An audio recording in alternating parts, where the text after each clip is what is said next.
கர்த்தருடைய பரிசுத்த நாமத்திற்கு மகிமுண்டாகட்டும். ஆண்டவராகிய இயேசு கிறிஸ்துவின் நாமத்தினாலே அன்பு கர்த்தருடைய பிள்ளைகளாகிய தங்கள் அனைவருக்கும் ஸ்வீட் ஊழியத்தின் சார்பாக வாழ்த்துக்களையும் ஸ்தோத்திரங்களையும் தெரிவித்துக் கொள்கின்றேன்.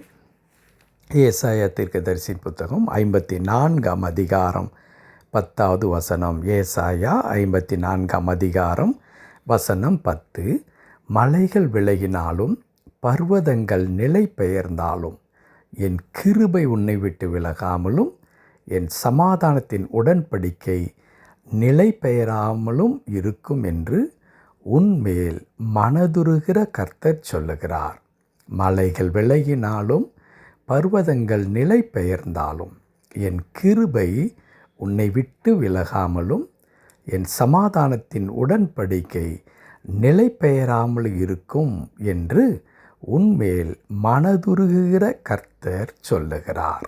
என் அன்பு கடவுளுடைய பிள்ளைகளே, விலகாத ஒரு கிருபை இந்த வசனத்தில் கடவுள் நமக்கு உறுதிப்படுத்துகின்றார். வாழ்க்கையில் அநேக காரியங்கள் மாறிக்கொண்டே இருக்கும்.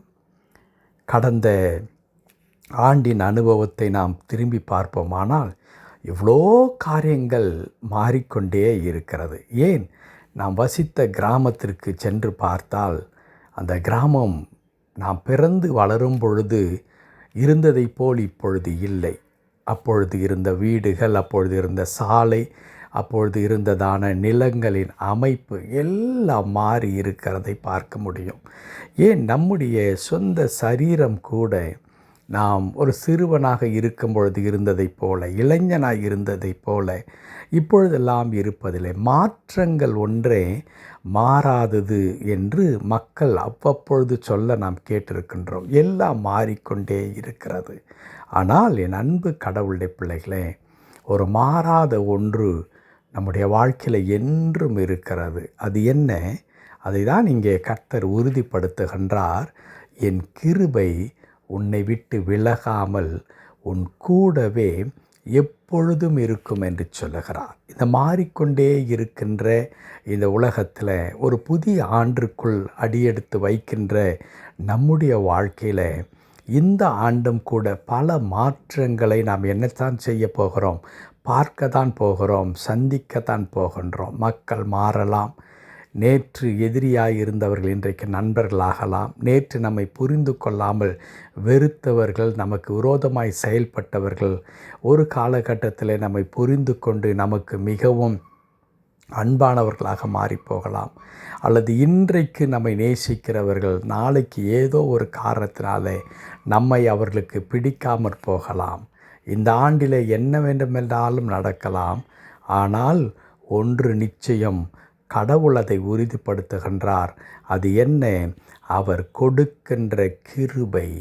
அவர் கொடுக்கின்ற கிருபை இந்த ஆண்டு முழுவதும் மாறாமல் நமக்கு போதுமானதாகவும் நம்மோடு கூட தொடர்ந்து வருகின்ற ஒன்றாகவும் அது இருக்க போகின்றது. அன்பு கடவுளுடைய பிள்ளைகளே, இந்த கிருபை என்ன? இந்த கிருபை என்றால் என்ன? இந்த கிருபை என்பது வேறு ஒன்றும் அல்லவே அல்ல, ஆண்டவரால் நமக்கு கொடுக்கப்படுகின்ற அனுதின உதவிக்கு பெயர்தான் கிருபை. நமக்கு ஒரு இடத்துல இருந்து எப்பொழுதுமே ஒத்தாசையும் உதவியும் வந்து கொண்டே இருக்கும். அது என்ன? நம்முடைய கடவுளிடத்திலிருந்து வந்து கொண்டிருக்கும். அதற்கு பெயர்தான் கிருபை. ஏன் அதை நாம் கிருபை என்று அழைக்கிறோம்? ஏனென்றால் அது நாம் சம்பாதித்தது அல்ல, அல்லது நாம் நல்லவர்கள் என்பதனுடைய அடிப்படையினால் நமக்கு கொடுப்பதற்கு கடவுள் கடமைப்பட்டார். ஆகவே அது நமக்கு கொடுக்கப்படுவதில்லை. மாறாக தம்முடைய கிருபையை கடவுள் தரும்பொழுது நாம் யார் என்ன செய்கின்றோம் அல்லது எதற்கு நமக்கு கிருபை கொடுக்கிறோம் அதையெல்லாம் அவர் பார்க்கிறதே இல்லை. மாறாக எதன் அடிப்படையில் இந்த கிருபை கொடுக்கப்படுகிறது? இந்த வசனத்தினுடைய இறுதி பகுதியில் நாம் இப்படி வாசிக்கின்றோம், உன்மேல் மனதுருகுகிற கர்த்தர் சொல்லுகிறார். அதுதான் அடிப்படை காரணம். கடவுள் ஏன் மாறாத கிருபையை ஒவ்வொரு இமைப்பொழுதும் கொடுத்து கொண்டே இருக்கிறார்?